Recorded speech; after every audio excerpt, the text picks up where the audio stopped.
now we'll be talking regarding the design steps of sludge digestion tank. तो अगर मैं बात करती हूँ design steps for sludge digestion tank, इसके डिजाइन स्टेप्स को आप ध्यान से सुनिएगा. इसके बाद हम इसके ऊपर असाइनमेंट क्वेश्चंस की न्यूमेरिकल्स भी करेंगे. इन केस आपको यहाँ पे कोई डिस्क्रिपेंसी होती है तो आप उसको ध्यान से प्रोसेसेस को समझ लीजिए, आपको ऐसा कुछ नहीं होगा. तो आप असाइनमेंट क्वेश्चंस में जब हम स्टेप्स डिजाइन करने के लिए सॉल्व करेंगे स्लज डाइजेशन टैंक को, तो आपको ईजिली आप डिजाइन कर पाएंगे. फाइन. तो मैं फर्स्ट बात करती हूँ. आप क्या करोगे, आपको पता है कि जैसे जो भी आपका प्राइमरी सेडिमेंटेशन टैंक होता है पीएसटी, इसमें जो आपका स्लज जनरेट होता है, आप इसी स्लज को किस में लेके जाते हो, स्लज डाइजेशन टैंक में. ठीक है. तो सबसे पहले मुझे ये पता करना है कि कितना अमाउंट ऑफ सॉलिड्स जनरेट हुआ है आपका प्राइमरी सेडिमेंटेशन टैंक में. तो सबसे पहले क्या लिखना पड़ेगा, स्टेप 1 जो आपका होगा, calculate the total amount of solids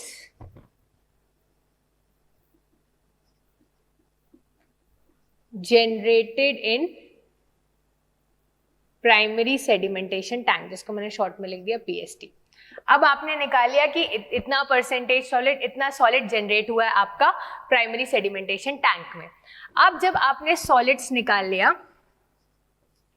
तो आपको मॉइस्चर कंटेंट दिया रहेगा क्वेश्चन में कि इतना परसेंट मॉइस्चर कंटेंट प्रेजेंट है. लाइक ये जो सॉलिड्स जनरेट, जो स्लज जनरेट होगा बेसिकली, इसमें कितना परसेंट आपका मॉइस्चर कंटेंट है. उस मॉइस्चर कंटेंट से आप निकालोगे मास. तो मैं यहां लिख सकती हूं, with the given moisture content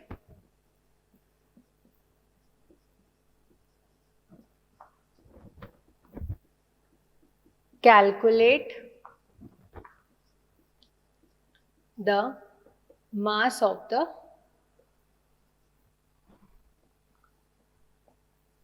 undigested, जब स्लज का डाइजेशन चालू नहीं हुआ था उस स्लज का मास निकालोगे. अब आपको मास मिल गया. मास मिल गया तो आपको तो वॉल्यूम से मतलब है.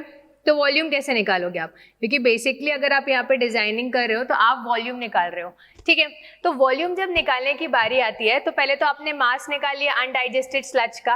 मास निकालने के बाद आपको स्पेसिफिक ग्रेविटी दी होगी अनडाइजेस्टेड स्लज की, मतलब जब डाइजेशन का प्रोसेस चालू नहीं हुआ है तब. उस स्पेसिफिक ग्रेविटी से आप निकालोगे पहले डेंसिटी. तो मैं लिख देती हूं, with the given specific gravity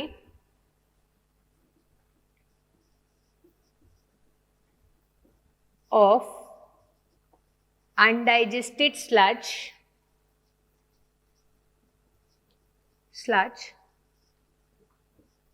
calculate the density. ठीक है. एक बार आपने डेंसिटी कैलकुलेट कर ली. अब आपको पता है डेंसिटी क्या होती है, मास अपॉन वॉल्यूम. डेंसिटी आपने निकाल ली, मास आपने निकाल लिया, तो आप वॉल्यूम निकालोगे अनडाइजेस्टेड स्लज का. स्टेप 4 क्या हो जाएगा, with the help of density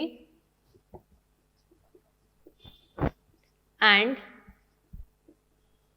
mass of undigested sludge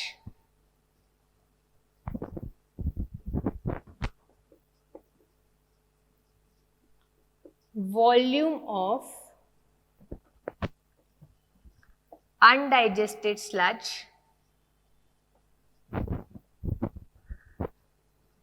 can be calculated.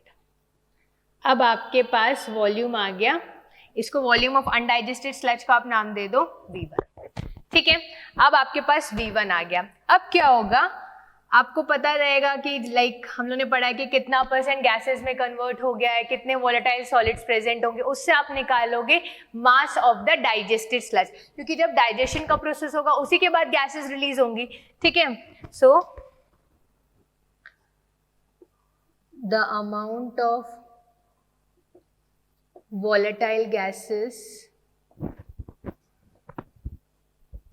released and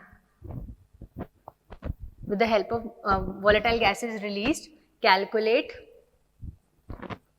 the mass of digested sludge.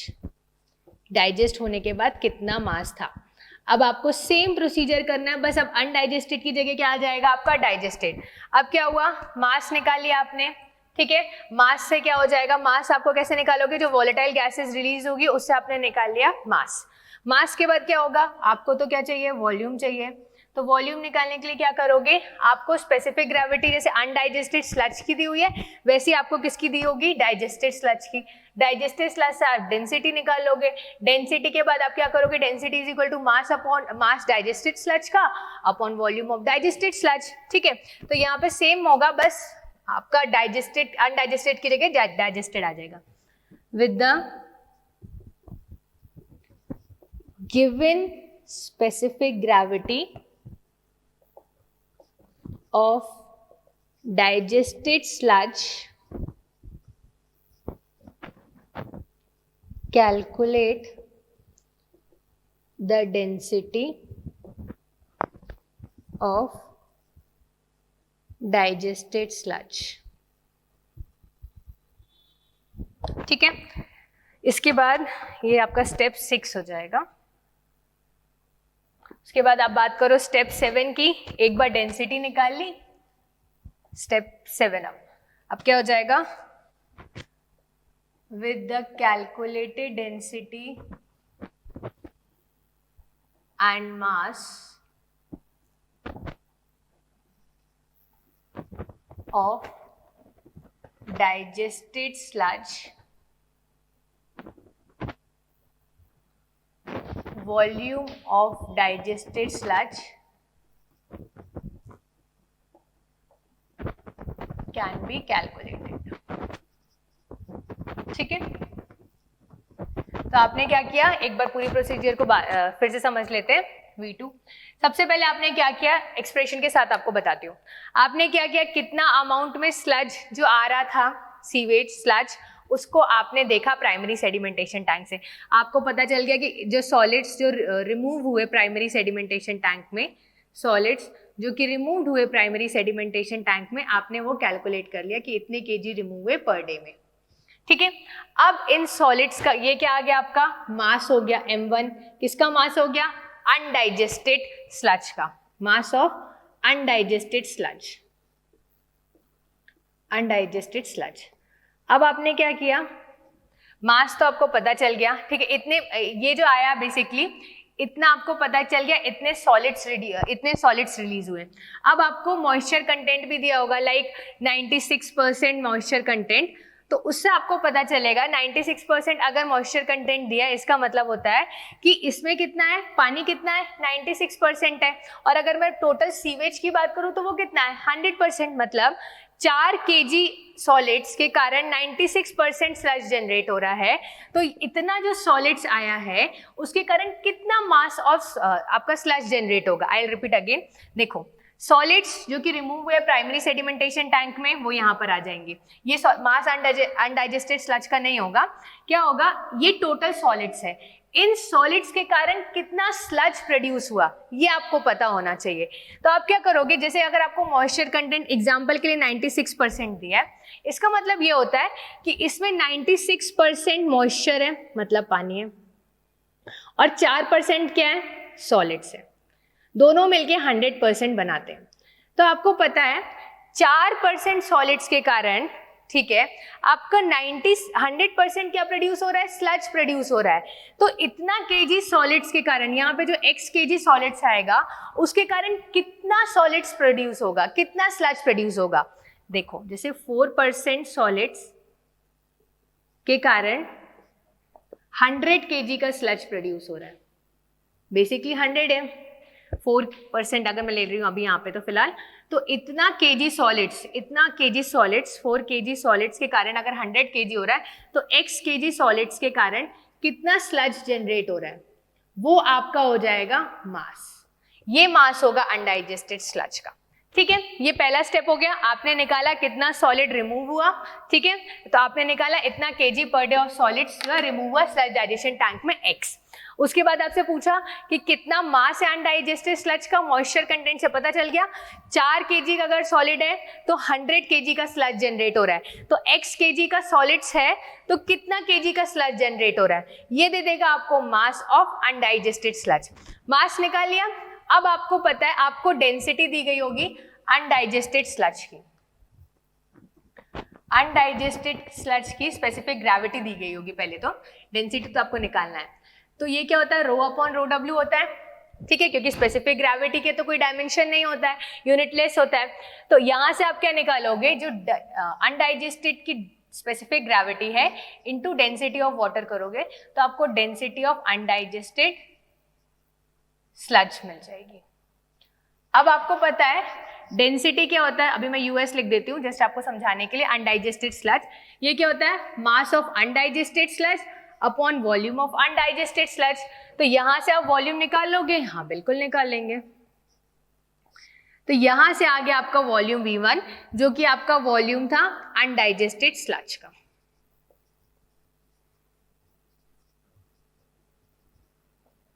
ठीक है, ये आपका वॉल्यूम V1 आ गया। अब क्या है, वॉल्यूम V2 निकालने के लिए आपको पहले मास M2 निकालना होगा। M2 क्या होगा, वो आपको बताएगा इतना % रिडक्शन हुआ गैसेस का, इतना % नहीं हुआ आफ्टर डाइजेशन। अभी तक जो चल रहा था ये सब चल रहा था बिफोर डाइजेशन, ठीक है। अब क्या होगा, डाइजेशन के बाद की बात हो रही है, मतलब आफ्टर डाइजेशन। आफ्टर डाइजेशन मैंने क्या निकाला, M2 निकाल लिया, जो भी वॉलेटाइल सॉलिड कंटेंट्स वगैरह दिया होगा उससे। फिर सेम प्रोसीजर करना है, स्पेसिफिक ग्रेविटी डाइजेस्टेड की क्या होती है, rho of digested upon rho of water. रोज डाइजेस्टेड आ जाएगा, rho digested mass upon volume, यहां से आपका V2 आ जाएगा। ठीक है, एक बार आपका V1 और V2 आ गया, आप वॉल्यूम निकाल सकते हो। वॉल्यूम कैसे निकालेंगे ये देख लेते हैं। Volume of sludge digestion tank, या इसको डाइजेस्टर भी सीधे बोल सकते हो। Volume of sludge digestion tank आप दो तरीके से निकाल सकते हो। पहला by straight line approach,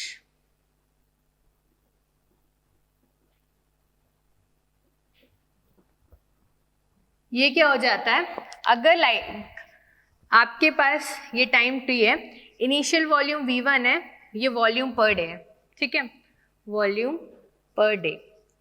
initial volume V1 था डाइजेशन से पहले, फाइनल वॉल्यूम V2 हो गया डाइजेशन के बाद, और ये एक स्ट्रेट लाइन को फॉलो कर रहा है, ठीक है। तो बेसिकली आप जो वॉल्यूम यूज करोगे फॉर्मूला वो होगा V1 plus V2/2 into T, ठीक है। और वहीं अगर ये पैराबोलिक अप्रोच को फॉलो कर रहा है, व्हेन इट फॉलोज, मतलब स्लज डाइजेशन टैंक में जो स्लज है का वॉल्यूम है वो पैराबोलिक अप्रोच फॉलो कर रहा है, पैराबोलिक अप्रोच, तो फॉर्मूला हो जाएगा आपका V1 minus 2/3 V1 minus V2 into T। ये फॉर्मूला हो जाएगा जब पैराबोलिक अप्रोच को फॉलो कर रहा है, और ये फॉर्मूला हो जाएगा जब स्ट्रेट लाइन अप्रोच को फॉलो कर रहा है। इसमें मैं एक बार लिख देती हूँ, जो आपका V1 होगा वो क्या होगा, वॉल्यूम ऑफ रॉ स्लज, या स्लज जो आ रहा है, या आप इसको अनडाइजेस्टेड स्लज कुछ भी बोल सकते हो। V2 क्या है, वॉल्यूम ऑफ डाइजेस्टेड स्लज, और T है आपका डाइजेशन पीरियड, इसको डिटेंशन पीरियड भी बोल सकते हो, डाइजेशन पीरियड, ठीक है। और ये जो कैपिटल V है ये तो वॉल्यूम है, डाइजेस्टर का बोल सकते हो, या आप बेसिकली इसको बोल सकते हो volume of sludge digestion tank.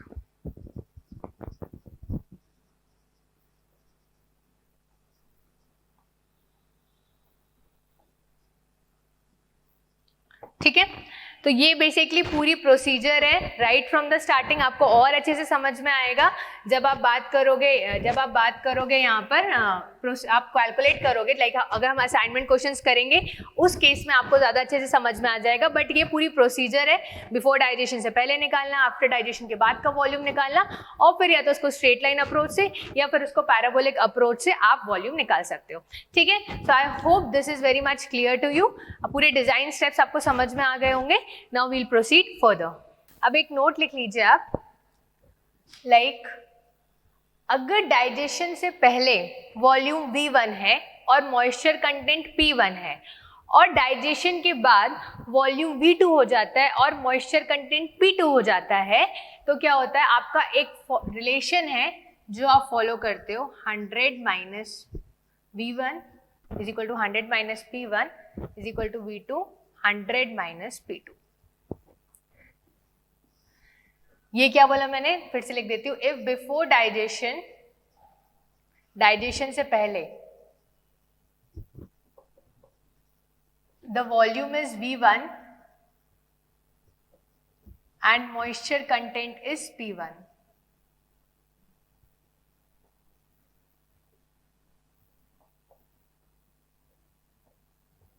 After digestion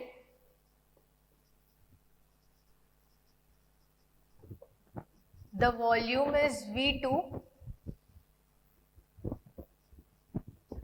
and moisture content is P2। अगर ऐसा होता है then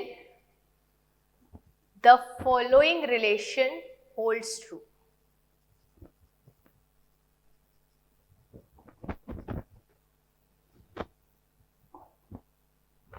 तो ये वाला रिलेशन, कभी कभी क्या होता है, आपको मॉइस्चर कंटेंट दे दिया रहेगा फर्स्ट बिफोर डाइजेशन का, वॉल्यूम दे दिया रहेगा बिफोर डाइजेशन का, फिर आपको क्या दे दिया रहेगा, मॉइस्चर कंटेंट दे दिया रहेगा आफ्टर डाइजेशन का।